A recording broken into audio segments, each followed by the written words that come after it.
ഇത് അടുത്ത കേവാണ് കൂട്ടുകാരെ. ഇത് മേഘാലയയിൽ സൊഹ്റയിലുള്ള കേവാണ്.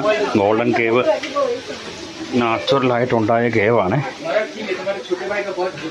ഈ കല്ലിൽ നിന്നൊക്കെ വെള്ളം ഇങ്ങനെ ഇറ്റിറ്റ് ചാടുക. നമുക്ക് കുഞ്ഞൊക്കെ കിടക്കണം കേട്ടോ ഇവിടെ. ഈശോയെ, ഇത് നാച്ചുറലായിട്ട് താഴെ ഉണ്ടായ ഗുഹയാണ്.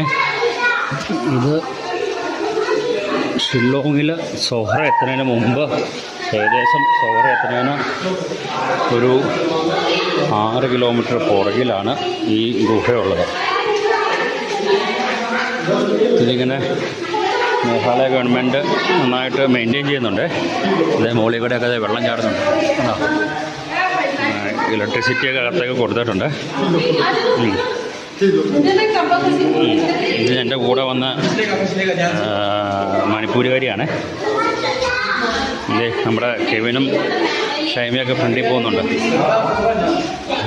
ഇതിങ്ങനെ ഒത്തിരി ഉണ്ട് കേട്ടോ. ഒരു സ്ഥലത്തേക്ക് അങ്ങോട്ടും ഇങ്ങോട്ടും ഒക്കെ ഗുഹയുണ്ട്. ഇതെങ്ങനെ ഉണ്ടായി എന്നൊക്കെ ചോദിച്ചു കഴിഞ്ഞിട്ടുണ്ടെങ്കിൽ ഒരു ഐഡിയ ഇല്ല. പക്ഷേ സംഭവം സൂപ്പറാണ്. ഇങ്ങനെ നീണ്ടു കിടക്കുവാണേ. അങ്ങോട്ടൊക്കെ ഉണ്ട്. ചില സ്ഥലത്തൊക്കെ ഭയങ്കര ഇടിഞ്ഞാണ്. നേരെ കയറി പോകണം.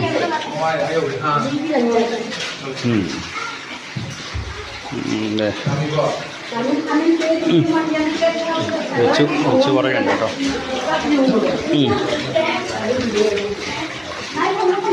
ഇതിങ്ങനെ നീണ്ടു കിടക്കും കേട്ടോ. ഇതാരും തുറന്ന ഇതൊന്നും അല്ല കേട്ടോ. ഇതെല്ലാം നാച്ചുറലായി ഉണ്ടായതാണ്. നാച്ചുറലായി ഉണ്ടായ തുരങ്കമാണ്, ഗുഹയാണ്. ഇന്നിവിടെ വെള്ളം. Excuse me ma'am, excuse me.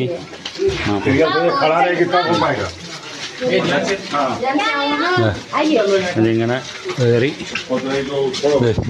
ഇതിൽ കൂടെ ഒരു സ്റ്റെപ്പുണ്ട്. ആ സ്റ്റെപ്പിൽ കൂടെ കയറി ഗുഹയുടെ മറുവശത്തെത്തി ഞങ്ങൾ. മറുവശം. അടുത്ത വീഡിയോയിൽ കാണുമ്പോൾ എല്ലാവർക്കും നമസ്കാരം.